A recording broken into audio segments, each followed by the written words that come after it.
இயேசு உங்களை நேசிக்கிறார். பிரியமானவர்களே, எந்த நாளில் ஆண்டவர் நம்மளோடு பேசும்படியாய் வேதத்திலிருந்து 2 வசனங்கள் கூட வாசித்து ஆண்டவர் நம்மளோடு பேசுகிற காரியத்தை பார்ப்போம். அது ஆமோஸ் தீர்க்கதரிசியின் புஸ்தகம் 3வது அதிகாரம் 6வது வசனம் 7வது வசனம் இப்படியாக சொல்லுகிறது. ஊரில் எக்காலம் ஊதினால் ஜனங்கள் கலங்காதிருப்பார்களோ? கர்த்தருடைய செயல் இல்லாமல் ஊரில் தீங்கு உண்டாகுமோ? கர்த்தராகிய ஆண்டவர் தீர்க்கதரிசிகளாகிய தம்முடைய ஊழியக்காரருக்கு தமது ரகசியத்தை வெளிப்படுத்தாமல் ஒரு காரியத்தையும் செய்யார்.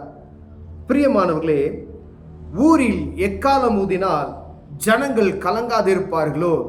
ஒரு தேசத்துக்கும் இன்னொரு தேசத்துக்கும் யுத்தம் நடக்க போகிறது என்றால் அங்கு முன் அறிவிப்பு கொடுக்கப்படுகிறது. ஒரு குறிப்பிட்ட எல்லை பகுதியில் ஒரு போர் யுத்தம் ஆயத்தமாகிக் கொண்டு இருக்கிறதுனால் அங்கு இருக்கிற ஜனங்களுக்கு முன் அறிவிப்பு கொடுப்பார்கள்.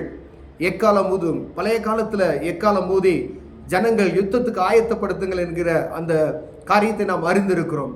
அப்போ இருதயம் ஜனங்களுக்கு என்ன செய்யும்? கலங்கும். ஏன்னா என்ன நடக்கும் அப்படின்னு தெரியாது.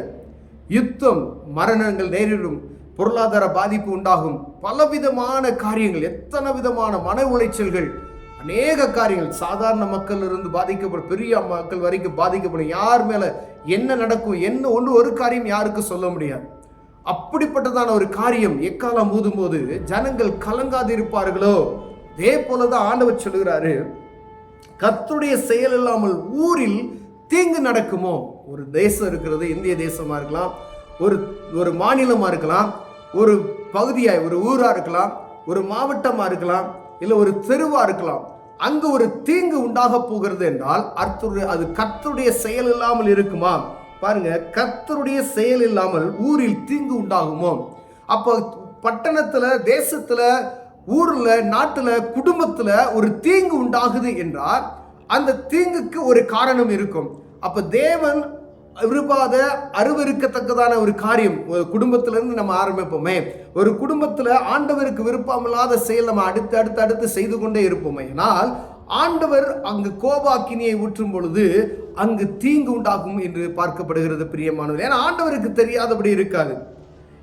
கர்த்தருடைய செயல் இல்லாமல் அங்கு தீங்கு உண்டாகாது அப்படின்னு சொல்லப்படுகிறது. அப்ப நான் குடும்பத்தில் ஏதோ ஒரு ஆண்டவருக்கு விருப்பமில்லாத ஒரு காரியத்தை நான் தொடர்ந்து செய்து கொண்டு இருக்கிறேன். ஆனால் அப்ப அந்த குடும்பத்துல ஒரு சின்ன தீங்கை ஆண்டவர் அனுப்பி, ஏன்னா நீங்கள் மீண்டும் மனம் திரும்பும்படியாய் ஆண்டவர் ஒரு முன் எச்சரிப்பை அதை கொடுக்கிறார். நீ சரிப்பட்டுக்கள் அப்படின்னு சொல்லி அந்த பகுதியில் இருக்கக்கூடிய ஒரு தீங்கு உண்டாகுது. ஒரு பட்டணம், ஒரு சின்ன கிராமம் இருக்கு. அந்த கிராமத்துல ஒரு காரியம் வருது. பார்த்தீங்கன்னா இது தெய்வ குற்றமாயிரு அப்படின்னு சொல்றாங்க. பார்த்தீங்களா? அப்ப தேவ குற்றம் அப்படின்னு சொன்னா தெய்வத்தின் குற்றம் ஆயிடுச்சு அப்படின்னு சொன்னா மக்கள் பாவத்தின் நிமித்தமா இந்த பக்கத்துல என்ன செய்து தீங்கு உண்டாகிறது. அப்ப ஆண்டவருடைய காரியம் இல்லாதபடி ஒரு தேசத்துக்கோ, பட்டணத்துக்கோ, குடும்பத்துக்கோ, நாட்டுக்கோ தீங்கு வராது என்பதை நாம் புரிந்து கொள்ள வேண்டும். பிரியமானவர்களே, கர்த்தராகிய ஆண்டவர் தீர்க்கதரிசிகளாகிய தம்முடைய ஊழியக்காரருக்கு தமது ரகசியத்தை மறைப்பாரோ? அப்ப ஒவ்வொரு பட்டணத்திலையும், ஒவ்வொரு ஊர்லையும், ஒவ்வொரு தெருக்கள்லையும், ஒவ்வொரு பகுதியிலையும் தீர்க்கதரிசிகள் இருக்கிறார்கள். பிரியமானவர்களே, இப்ப தேசத்தில் நடக்கப்பட காரியங்களை அவர்கள் தீர்க்கதரிசிகளாய் சொல்லும் பொழுது அதுக்கு நம்ம இறுதி என்ன செய்யறதுல கலங்காம அப்படியே இருக்கு. இங்க எக்காலம் ஊதும் போது என்ன நடக்கும் அப்படின்னு சொல்லி ஒரு கலக்கம் உண்டாகிறது வேதம் எழுதி இருக்கிறது. ஏன்னா அந்த யுத்தம் நடக்கும் போது இருக்கிற இடத்துல இருக்கிற ஜனங்களுக்கு, இப்ப இஸ்ரவேல் யுத்தம் நடந்துச்சு. தமிழ்நாட்டில இருந்து வரக்கூடியவங்க அங்க நல்ல செல்வந்தர்கள், நல்ல படித்தவர்கள் அங்க வேலை செய்ய முடியாம திரும்பி வந்துட்டாங்க. ஐயோ, என்ன நடக்கும்னு தெரியல. ஒவ்வொரு நுழைப்பு நல்ல பாதுகாப்பு இருக்கிறது, ஆனாலும் இருதயத்துக்குள்ள இனம் புரியாத ஒரு பயம் எங்களுக்குள் காணப்படுகிறது. ஏர்போர்ட்ல எல்லாம் அவங்க அந்த பேட்டி கொடுத்ததை நான் பார்த்திருப்போம். பிரியமானவர்களே, பாதுகாப்பு இருக்கிறது, ஆனா ஒரு இனம் புரியாத கலக்கம் நம் இருதயத்தில் காணப்படுகிறது. அதை அவர்கள் சொல்லும் பொழுது அப்பதான் அந்த யுத்த களத்துல எங்க பார்த்தாலும் வெடி சத்தங்கள் அப்படி கேட்டுக்கொண்டு இருக்கிற ஒரு கலக்கமான சூழ்நிலை. அப்ப தீர்க்கதரிசியினுடைய சத்தத்துக்கு நாம் இருதயம் ஏன் கலங்காமல் இருக்கிறது?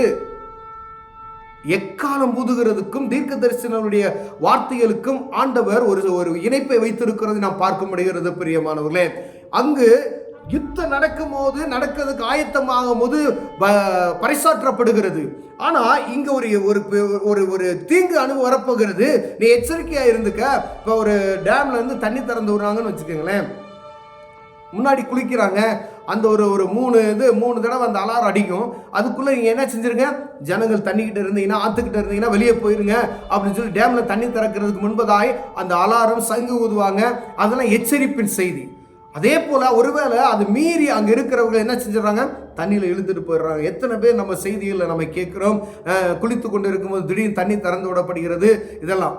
அதே போல தீர்க்கதரிசிகள் ஒரு வார்த்தையை அறிவிக்கும் போது எந்த தேசத்துல, எந்த பகுதியில், எந்த ஊர்ல, எந்த நாட்டில், எந்த வீட்டில் கலக்கம் இல்லாமல் இருக்கிறதோ அங்கு ஆண்டவருடைய கோபாக்கினை கண்டிப்பாய் வரும் என்று சொல்லப்படுகிறது. பிரியம், ஏன்னா பயமற்ற ஒரு சூழ்நிலை. எக்காலம் ஊதுகிற சத்தத்துக்கு பயம் இல்லாமல் இருந்தால் ஆபத்து வரும்.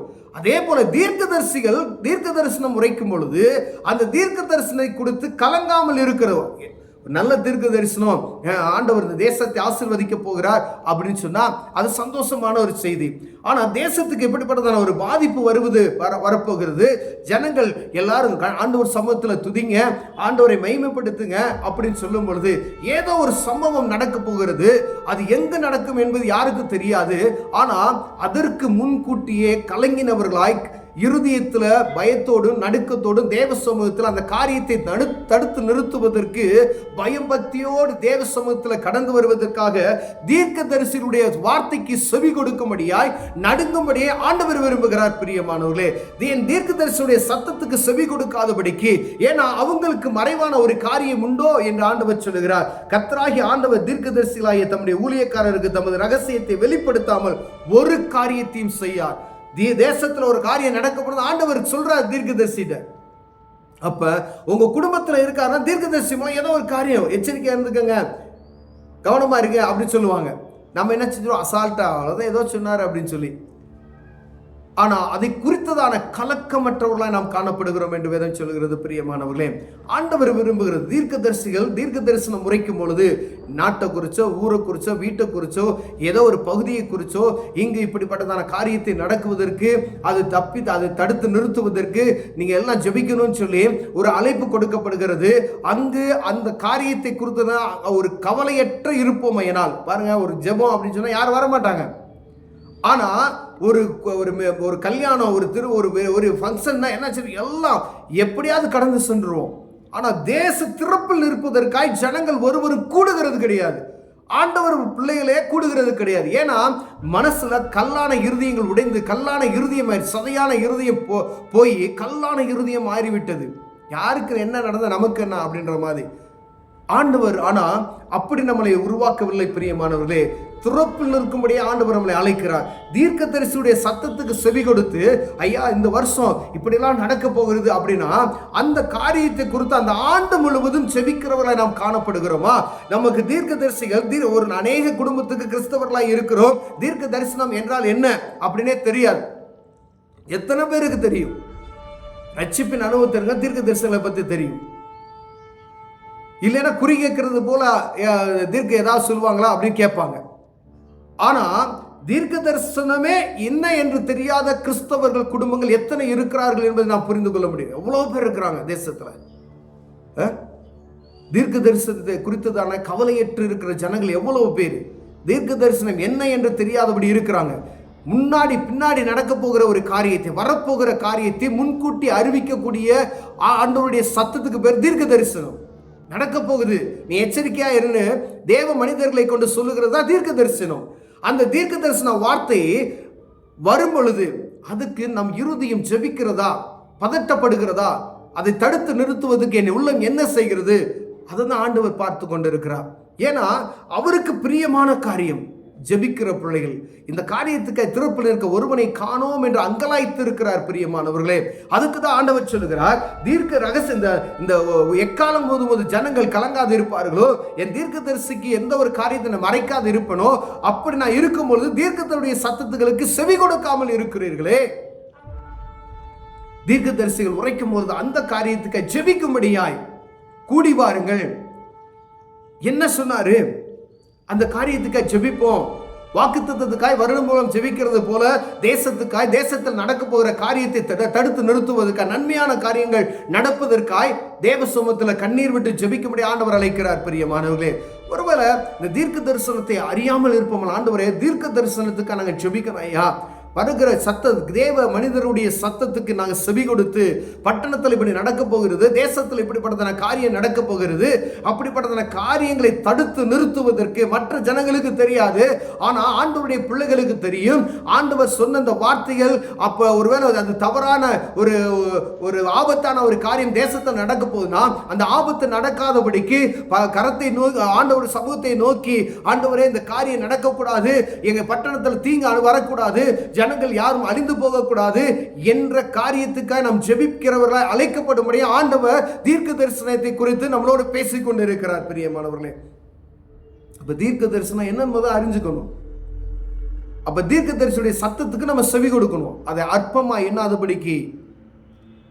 அப்ப தேசத்திலேயோ பட்டணத்திலேயோ ஊர்லயோ வீட்டிலேயோ நடக்கக்கூடிய காரியத்தை தீர்க்கதரிசிகளுக்கு சொல்லாம, ஆண்டவருடைய பிள்ளைகளுக்கு சொல்லாம ஆண்டவர் எந்த ஒரு காரியத்தையும் அனுமதிக்க மாட்டார். ஒரு காரியம் நடக்கும் போது முன்கூட்டியே அதை சொல்வார். அப்ப ஏன்னா நீ எச்சரிக்கையா இருந்துக்க, அந்த காரியம் வராதபடி தடுத்து நிறுத்துங்க. அநேக இஸ்ரவேல் தேசத்தில் இருக்கக்கூடிய ராஜாக்களுக்கு ஆண்டவர் தீர்க்கதரிசிகள் மூலமாய் உனக்கு யுத்தம் வர ஒரு எதிரி உறவாக போறா, நீ கவனமா இரு. இவங்க போய் தேவ சமூகத்தில் முழங்கால் படி இட்டு பரத்தை நோக்கி ஆண்டவரே எங்களுக்கு இறங்கும் என்று சொல்லி கேட்கும் பொழுது என்ன செய்வார்? ஆண்டவர் ஒரு இரட்சகனை ஏற்படுத்துவார். நீ உங்க சத்தத்தை கேட்டு நான் உங்களை அந்த ஆபத்திலிருந்து நான் என்ன செய்யறேன்? தப்பிக்க வைக்கிறேன் என்று சொல்லுவார். தேவ சத்தத்துக்கு செவி கொடுக்கிற ஆண்டவருடைய பிள்ளைகளுக்கு செவி கொடுத்து அதன்படி நடக்க நாம் விரும்புவோம். ஆண்டவர் தேசத்துல, நாட்டுல, ஊர்ல, வீட்டுல நடக்கக்கூடிய ஆபத்துகளுக்கு விலக்கி கர்த்தர் நம்மளை பாதுகாக்க வல்லமையுள்ளவராக இருக்கிறார். கண்களை மூடுவோம், ஜெபம் செய்வோம். அன்பின் தகப்பனே, தீர்க்க தரிசனத்துக்கு செவி கொடுத்து நடுங்குகிற இருதயத்தை எங்களுக்கு தாங்க ஆண்டவரே. எக்காலத்துக்கு எப்படி ஒரு பயம் உண்டோ அதே போல தீர்க்க தரிசிகள் உரைக்கிற சத்தத்துக்கு எங்க இருதயம் கலங்குகிறதாய் காணப்பட உதவி செய்யும். இயேசுவின் நாமத்தில் பிதாவே, ஆமென்.